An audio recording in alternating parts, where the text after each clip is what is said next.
What's going on, YouTube? Back again with another video, man. We got tragic news coming out of Buffalo, New York, where 5 children have been killed in a house fire.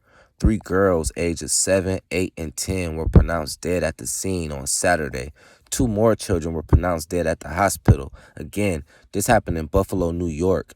A spokesperson for the city of Buffalo said Monday that 2 more children, a 2-year-old girl and a 4-year-old boy, died at the hospital just before 7:30 a.m. Saturday. Now, there were a total of 8 people in the home at the time of the fire. An aunt was the first person to notice the smoke and flames. She escaped unharmed. I'm not sure how that works, but yeah, the aunt, she was the first person to notice it. She escaped unharmed. The grandmother, 63 years old, is listed in critical condition with second-degree burns to her body. A 7-month-old baby survived and has been released from the hospital since then. Grandfather also lived at the home, but he was not there at the time of the fire. Thank God.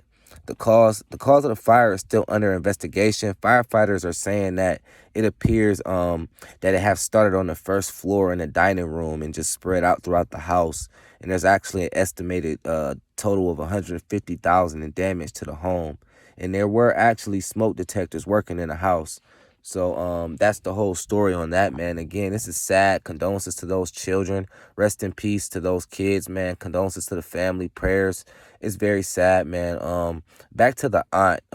I skimmed over it. I don't know how to feel about her. I'm not sure what the details was, but how are you the first one to notice the smoke and flames? You escaped unharmed. Or maybe she grabbed the 7-month-old baby to survive. Whatever it is, man, I'm glad she survived. I'm not here to judge anyone. I'm just trying to figure out how 5 children died.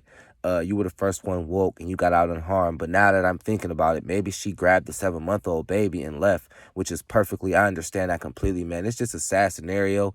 And sometimes I get carried away thinking about how things could have prevented when sometimes it's just nothing you could have done to prevent it, you know. Sometimes it's just time if God's calling you to come, and sometimes the circumstances are what it is. There's no way for us to really, you know, when it's our time to go, it's our time to go.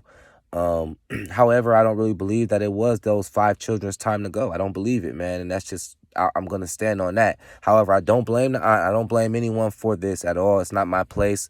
Rest in peace to everyone. Prayers up. I'll continue to pray for you guys. This is terrible, man. I don't wish this on my worst enemy.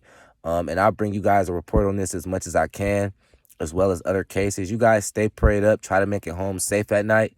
And I'll be back shortly.